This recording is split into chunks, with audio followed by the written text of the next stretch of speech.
ये बड़ी रसाकशी जारी है। और इंटरनेशनल मीडिया भी और हमारा मीडिया भी इसको बड़ा कहता है जी कि ये आज जो है वो ईरान हमला कर देगा इसराइल के ऊपर, कल कर देगा, परसों कर देगा। रोज़ रोज़ ऐसी ऐसी बातें सुनने के अंदर आती हैं। आज भी मैं देख रहा था मीडिया की ज़िन्नत बनी हुई है ये बातें। इस्माइल हुनिया साहब की शहादत के बाद ख़ास करके एक्सेप्ट ये किया जा रहा है जी कि ईरान जो है वो आज हमला कर देगा इसराइल के ऊपर, कल कर देगा। बताइएगा क्या ईरान हमला करने वाला है आपके नज़दीक? क्या आपकी मालूमात हैं? अगर करता है तो इसके नताइज क्या होंगे? असलाम भाई, नताइज क्या होने, जहाँ तक इसके हमले की बात है ना, देखिए मैं भी इसको कवर करता रहा हूँ इस टॉपिक को काफ़ी अरसे से। तो टाइम पास करने के लिए बहुत कुछ कहा जा सकता है, ये नताइज ये हो जाएंगे वो हो जाएंगे, लेकिन मेरे ख्याल से सर वो सारी बेमानी बातें, क्योंकि आप थोड़ा सा अगर माजी देखें, ये 6 महीने पहले भी इन्होंने यही कुछ जनाब रोने डाले हुए थे। ये हमला कर दिया हमने, पता नहीं 500 मिसाइल दाग दिए जी को, पता नहीं 5 मिनट के अंदर 1000 मिसाइल चला जाएगा तेल अवीव पे, तो इंज कर देंगे। क्या किया सर इन्होंने? ये सिर्फ अपनी आवाम को सेटिस्फाई करने के लिए। वहाँ पर एक शिया रजीम की हुकूमत है इस्लाम भाई, सालों से ये लोग जनाब वहाँ पर क्या कुछ जुल्म इन्होंने नहीं किए उस आवाम के ऊपर, और आगे भी जारी रखे हुए हैं। जो इनकी मजहबी इस्टेब्लिशमेंट है, सिर्फ उसको मुतमईन करने के लिए सर इस तरह की बातें की जाती हैं, हम ये कर दें। इनका सदर जनाब फटका दिया अगलों ने, क्या किया जी इन्होंने? कुछ कर पाए? पाकिस्तान में इनका सदर दौरे पाया, हमने जनाब 3 दिन इधर अपनी रोडें सारी बंद रखी, क्योंकि हमारे पास ये इन्फॉर्मेशन थी कि ये जनाब दिन रात में इनका काम होने वाला है अब।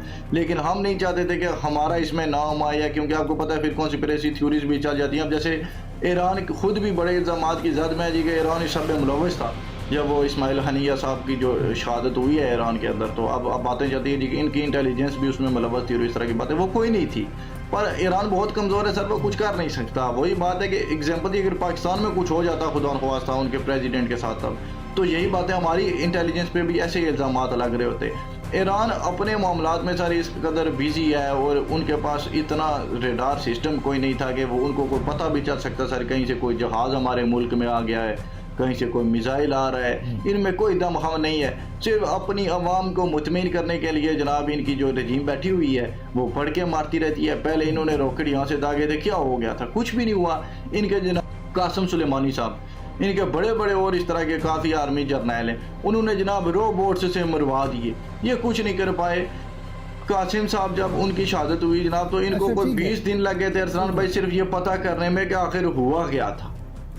अभी ये जो रिसेंटली शहादत हुई है, इसका इन्हें अभी तक पूरा इल्म नहीं है कि ये हुआ क्या था। तो इन्होंने सर क्या मात देनी है उन्हें, या क्या करना है? कुछ नहीं, हाथी और चींटी का कोई मुकाबला नहीं होता अरसलान भाई। ठीक है, हाथी और चोटी का कोई मुकाबला नहीं। पाकिस्तान के सफ में खड़ा है, और क्यों खुलकर उनका जो है वो इसराइल की मजम्मत क्यों नहीं करता? पाकिस्तान सर सऊदी अरब की सफ में खड़ा है, हम सऊदी अरेबिया और हम उसके पीछे हैं जनाब। तो क्यों है, क्यों हम मुसलमान आखिर क्यों नहीं उनका साथ दे रहे? वो बड़ा जुल्म और सितम कर रहे हैं उधर। अरसलान भाई, हम मुसलमानों ने सरकार, हम मुसलमानों ने पिछले 100 साल में किया क्या है? जब वहाँ पे बरतानिया की अफवाज घुसी उस खित्ते के अंदर, उन्होंने एक यहूदी रियासत बना दी, तब हम मुसलमान किधर मरे पड़े थे, तब हम कुछ नहीं कर पाए। बाद में जनाब जंगे 2-4 जो हमने वहाँ पर लड़ी हैं, तब क्या कर पाए? सीरिया की हालत आप देखिए क्या हो गई, क्या किया जी हम मुसलमानों ने जनाब। आप और 2-4 ममालिक ऐसे, लीबिया को आप देख लीजिए क्या हालत हुई है, क्या किया हमने? मुसलमान कहाँ है अरसलान भाई? जवाल पजीर कौम है जी ये।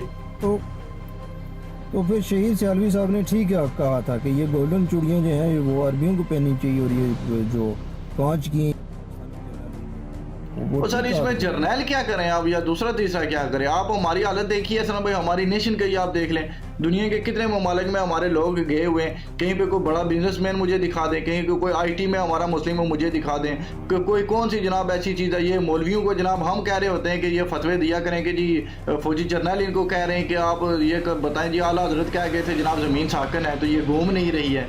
सर जब इस हालत तक जो हालत हमारे अंदर जो है वो तो हमारी तहु में बसी हुई है, क्या कर सकता है कोई दुनिया में? यही मौलवी जनाब उधर इंडिया में आप देखें तो वंदे मातरम के जनाब मस्जिदों में नारे लगा रहे होते हैं, और यहाँ पे जनाब सुप्रीम कोर्ट पे चढ़ाई कर रहे होते हैं। हमें तो अपने कामों से फुर्सत नहीं मिलती, हमने दूसरी अकवाम आप देखिए कहाँ से कहाँ पहुँच गई हैं, और हम जनाब क्या करते रहे? हमारी आवाम किसी काम की नहीं है सर। फौजी जर्नल इसमें क्या करे? अब वो इनको जनाब साइंस भी पढ़ाए और टेक्नोलॉजी भी सिखाए।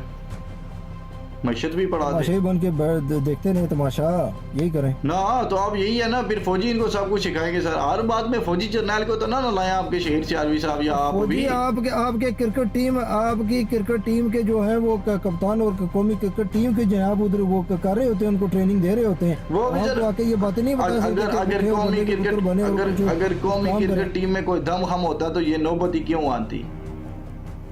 एटम बम क्यों बना के रखा हुआ? क्या सिर्फ लोगों को दिखाने के लिए? बिल्कुल दिखाने के लिए, कि जो बिल्कुल हमने एटम बम बनाया हुआ बिल्कुल और बिल्कुल आपने अरबों- सही कहा। एटम बम अरबों रुपए, सर बात सुन, अरबों रुपए, अच्छा सुन, अरबों रुपए जाया करते हैं आप, अरबों रुपए जाया करते हैं उसकी मेंटेनेंस के ऊपर। आप अब मैं सारा बोल लूं? इसलिए रखा हुआ है। अब सुन लें, एटम बम सर हमने बिल्कुल दिखाने के लिए रखा हुआ है। क्यों, मैं बताता हूँ।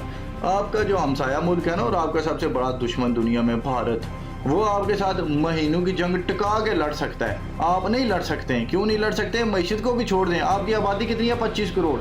आप 2 महीने उनके साथ जंग लड़ें तो आपकी हालत वही होगी जो यूक्रेन की हालत है इस वक्त। पूरा मगरब उसके पीछे खड़ा है, अमेरिका बहादुर भी उसके पीछे खड़ा है, फिर भी देखें यूक्रेन को कितनी हार हो रही है रशिया से। क्यों हो रही है? आबादी कोई नहीं है। आप सर 10 दिन जंग लड़ें, उनका अगर 1000 मर जाए, आपका 500 मर जाए, तब भी आपका ज़्यादा नुकसान हो गया। क्यों? आपकी टोटल आर्मी 7 लाख है, उन्होंने सिर्फ कश्मीर में 11 लाख छोड़ी हुई है।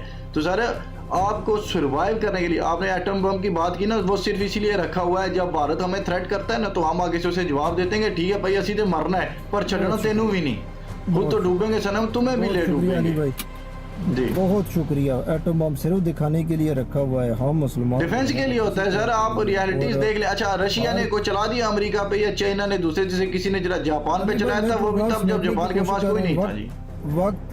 वक्त खत्म हो गया। एटम बम सिर्फ दिखाने के लिए रखा हुआ है, और हम मुसलमान इतने कमज़ोर हैं कि हमारे अंदर यकजहती बिल्कुल भी नहीं है, और माशी तौर पर सियासी यकजहती हो भी तो हमने क्या टेक्नोलॉजी के मैदान में हर तरह से हम पीछे हैं।